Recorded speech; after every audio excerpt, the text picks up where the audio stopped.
Whoa, big Phil Philson, you okay? You don't look so good there, partner. I'm okay, Duck.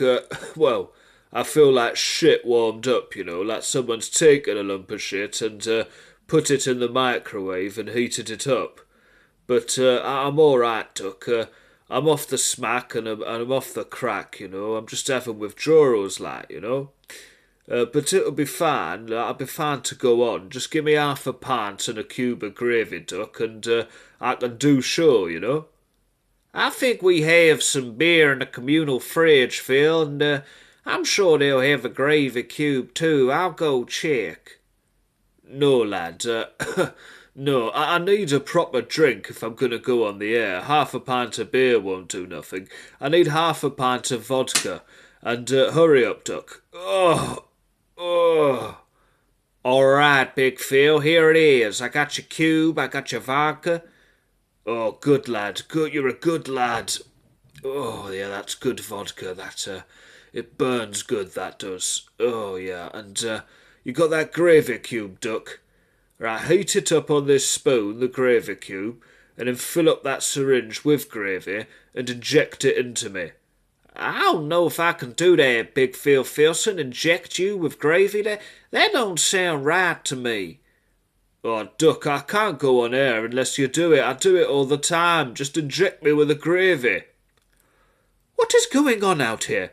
We're on the air in a moment. What in the world is wrong with Big Phil Philson? He looks like he's been eaten by a skunk rat and shit back out again.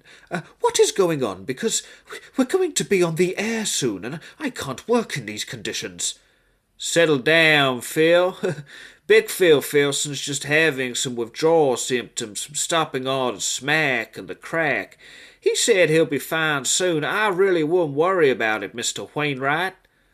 Don't worry about it. How can I not worry about it? This smackhead's going to ruin our show. Don't you get it? Look at him.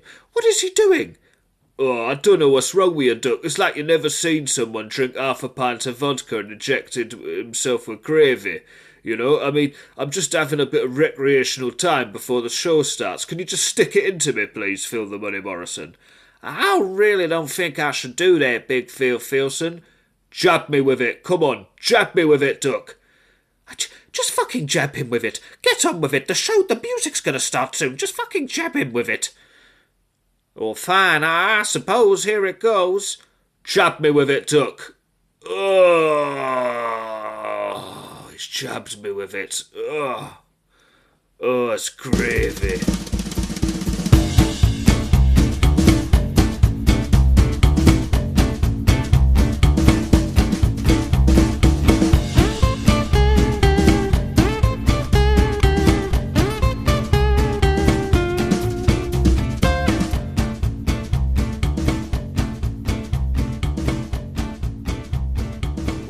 Hello there, you're listening to the Free Phils Live with me, your host, Phil Wainwright. Joining me in the studio are two other Phils, former football manager and big personality. It's our very own Big Phil Philson. And of course the man of the people, voted Optimist magazine's most likely to look on the bright side of things. It's talent agent extraordinaire, Phil the Money Morrison. Today on the show we will be discussing, does absence make the heart grow fonder? It's a well-known saying, but is it true? Our Phils will help us get to the bottom of this conundrum. Does absence make the heart grow fonder? Phil the Money Morrison. Well, a wise man once told me, Phil Wainwright, he said that very same line. He said, Phil the Money Morrison, absence makes the heart grow fonder. Unfortunately, I misheard that man. I thought he said, absinthe makes the heart grow fonder, and so I poured an entire bottle and its contents of absinthe into my love interest's throat. Far from making a heart grow fonder, it will stop it working altogether if you ain't too careful. I see, Phil the Money Morrison. That's an interesting point. Do you have any more wholesome thoughts on the subject about absence making the heart grow fonder that you could share with us? I should have took that vodka up my arse, Duck. I should have took it like an enema or something, you know. Just poured it straight into my butthole, 'cause it ain't doing enough, I don't think. I got a banging headache, like.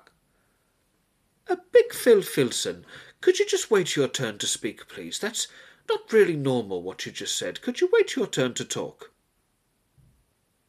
Okay, Phil the Money Morrison, please tell me because I really want to know. Does absence indeed make a heart grow fonder? That's what I want to know, Phil the Money Morrison. Well, I can tell you, Mr. Wainwright, about the time I stopped taking my clients' calls in an effort to rekindle the working relationship.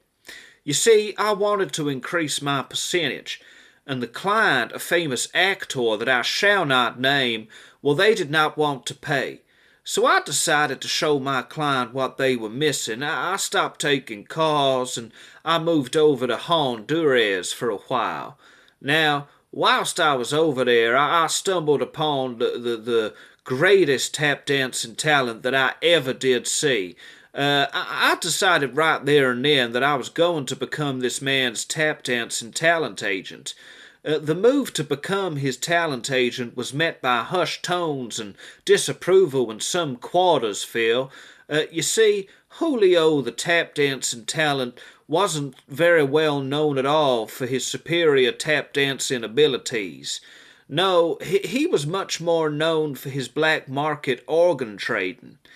You see, you can really say whatever you like about Julio and his morals. I mean, everybody has, and whatever can be said about his morals has been said, but the man sure did have a big heart, and apparently they don't sell too good, but he had the heart for sale anyway. Unfortunately, Julio and I never really did get the time to take his tap dancing act to the stage. Julio, as soon as he explained to me that you can get 1,000 in cold hard cash for a human spleen, I never looked back. I was knee deep in kidneys, in liver, whatever needed to be done. I get it, I sell it. They call me Phil the Money Morrison for this reason. I can smell the money. And, people say what they want about organ trading. Sure, you shouldn't drug somebody overnight in a hotel, and then when they wake up, they realize some of their organs are missing. They may or may not live. Sure, that's not good, but people usually have 2 kidneys, and everybody gets up to a little bit of hijinks now and then. So, I really didn't think it was all that bad. I wouldn't judge people too quickly now. Julio never got his break, though. I am sad about that, and I feel that my absence did make my client grow fonder, although he never called me again after hearing about my business in the black market organ trading area. Wait a minute, Phil the Money Morrison. Are you saying that you were also involved in black market organ trading, human organ trading, nonetheless? Well, involved is a very strong term.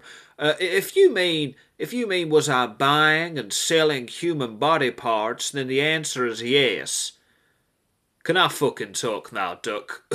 I've got something that I want to say, you know. Big Phil Philson, you know, it's time for me to say some things. He's talking about organs, that American lad, whoever he's from, or Canada, wherever he's from, you know. He's talking about organs, you know, and I think the appendix is a very sexy organ, you know. Very sexy organ to me. You don't really, you don't really need it. You just want it, you know, inside you. That appendix is sexy, you know. Right. Can we mute Big Phil Philson's microphone because he's not. It's not his turn to speak, and I want to go to the phone lines. Caller number 1, you're live on the air with the Free Phils. Does absence make the heart grow fonder? Hi there. I've called in every show. Can I just say my name now? No, caller number 1. There's no time for that. Please just tell us if absence makes the heart grow fonder. Well, I think it probably does. I mean, orphans always seem to go on about their missing parents. But I think Big Phil Philson needs to be absent from my life. I would be a lot more fond of him. A lot more fucking fond of him if he'd just fuck off. He keeps sniffing my bike seat. And he duct taped me. I'm sick of it. I don't want to be duct taped and I don't want him to sniff my bike seat. I apologise for caller number one's language there. There is always language from this caller number one character. But, Big Phil Philson, I think we'll come to you next. Could you please tell us, does absence make the heart grow fonder? Yeah, Duck, first of all, I've already explained about this caller number one business, you know. He likes to be in duct tape, you know. Alright, he was duct taped and he's saying I did it, but he likes to be in duct tape. I said that on the last show. And I don't even remember sniffing his seat light, so that's all conjecture as far as I'm concerned. It's been put to bed. If it is me, it was a coincidence. I've been over all that. What I will tell you about what about though, Duck? I'll tell you about the time I was marooned on some island. I'd I missed our Martha the whole time it happened. I have to tell you that. I missed her and her roast dinners. But we decided to go on a cruise, me and our Martha. And whilst we was on the cruise, I'd had a few drinks, you know, a little bit of sniff and a screwball and some heroin. And, I was feeling pretty good, so I decided to jump off of the cruise ship, like, you know. I jumped right off of the cruise ship and, straight into the ocean, you know, and I got myself marooned. I was marooned on a desert island, or a deserted island, if you like, more to the point. And whilst I was there, I met these because the island I was on happened to be fought over by these two groups of cannibal warlords. Fortunately for me, Duck, one of the groups took a shine to me. They could see I was a good lad, and we had a great couple of days together at the start. You know, I got indoctrinated into their tribe, like of cannibal warlords. Being a football manager, Duck, I've got time for people, and I decided to get a little five-a-side practice going, Great fun it was too, and in turn, the warlords, Duck, they showed me a good time, Big Phil Philson. They said, why don't we go out, do a bit of pillaging, and we did that, we did a bit of pillaging, and then part of their custom was to eat the losers after the battle. Now, I will be honest with you, Duck, I don't usually eat human flesh. People will say, our Martha will tell you, he loves a roast dinner, but he won't eat human flesh, not our Big Phil Philson. It's not my cup of tea, Duck, but, far be it from me to be a bigot when it comes to foreign customs, So, when in Rome, I thought, and, I ate a few different parts of the human body whilst I was over there, I was quite keen on the fatty meat of the male member, Duck. I was fed this chieftain's penis, and that were pretty tasty. And the brain I had were pretty tasty. I mean, that tasted pretty clever to me. After a few days of this sort of thing, Duck, my backpack that I'd had on the boat washed up onto the beach, and in the backpack were my satellite phone, Duck. So I was overjoyed to find it, because I was dying for some decent gravy, and I sat the phone down on the rock. I took a swig from some homemade hooch out of a coconut, and, of course, I weren't wearing any trousers at the time, Duck, So, unfortunately for me, I mean, it was part of their custom, they don't wear any trousers, so I'm not going to do that, am I? So I was walking around in my buff lap with nothing but a leaf to hide my modesty, and as I sat down the phone and took a swig of the homemade hooch out of the coconut, the phone slid straight up into my arsehole cavity, Duck, lodged right deep in my butthole, so, call me E.T. I need to phone home, and there's a phone stashed in my arse cavity. I have to interject there, Big Phil Philson, because it seems almost as if, it does seem strange to me, Phil Wainwright, that a large satellite phone would slide so easily into your anal cavity. That sounds strange to me, Big Phil Philson. Could you elaborate on that a little bit? What are you, Duck? The arsehole police or something? I don't understand that at all. Why are you questioning it? It's just what happened. Anyway, the phone was lodged deep in my arse cavity, as I say, and I do need to get home. A local chieftain explained to me that a penis would be the perfect dialing tool, the perfect instrument for the job, as it were. So, as a matter of practicality, Phils, I engaged in anal sex with all of the male members of the tribe, and in an attempt to dial our Martha, of course.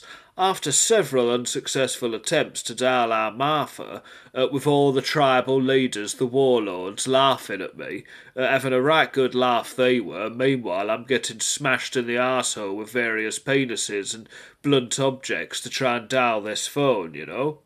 But after this has happened, eventually we got a dial. After several failed attempts, as I say, we eventually got a dial. And as soon as I hear the voice on the phone, I knew it had to be our Martha.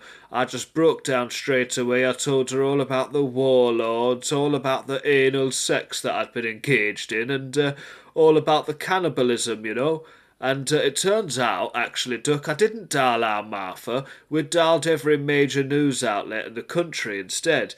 But it was all in good fun, Duck. I had a great time, is what I would say mainly, and I was glad to get back to our Martha and a roast dinner. Thank you, Big Phil Philson. I think it is important to highlight the proud traditions of those warlords. Of course, one man's spree of cannibalism is another man's raunchy evening out. Let's go back to the phone lines. Caller number 2, you're live on the air with the Free Phils. What do you think? Does absence make the heart grow fonder? Hello there, Mr. Wainwright. Phil Wainwright, me old mate. I've called in before, and I'm a big fan of Phil the Money Morrison, I think he's a great guy. I've been investigating Big Phil Philson's seat sniffing, and someone's trying to stonewall my investigation, Phil. Someone's trying to shut the whole thing down. I woke up this morning to an envelope full of human shit, and I opened it in front of me family, and, shit's gone all over my youngest Lucy. It's got all in her eye, and when she starts crying, just tears of shit run down. It's an awful scene for me to have to see as a father. And I'm just wondering what I can do about this. I think someone's trying to shut the investigation down, using incredibly dirty tactics, and I don't like it. But what do you think I should do? I mean, maybe I'd like to get an opinion on that, but I understand if you don't have time. It's been a great show. Thank you very much, caller number 2, for your strong opinions. You're right, I don't really have time to get into that with you too much now, but we do appreciate your strong opinions nonetheless. Here you go, mate. Oh, is that me smack duck? Thank you for that. Yeah, brilliant. I'll see you again. You'll have to get out because I shouldn't really be buying heroin on the radio, but thanks, Duck. Wait, what the fuck was that, a heroin dealer?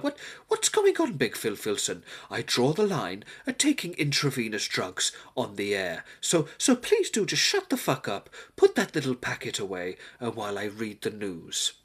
Ripped from the headlines and put in front of me to read back to you, the listeners, is this: a private security chief has said, whilst he understands the public's growing concern about the clampdown on free speech, he remains primarily focused on the clamp that is being held down on his own nipples.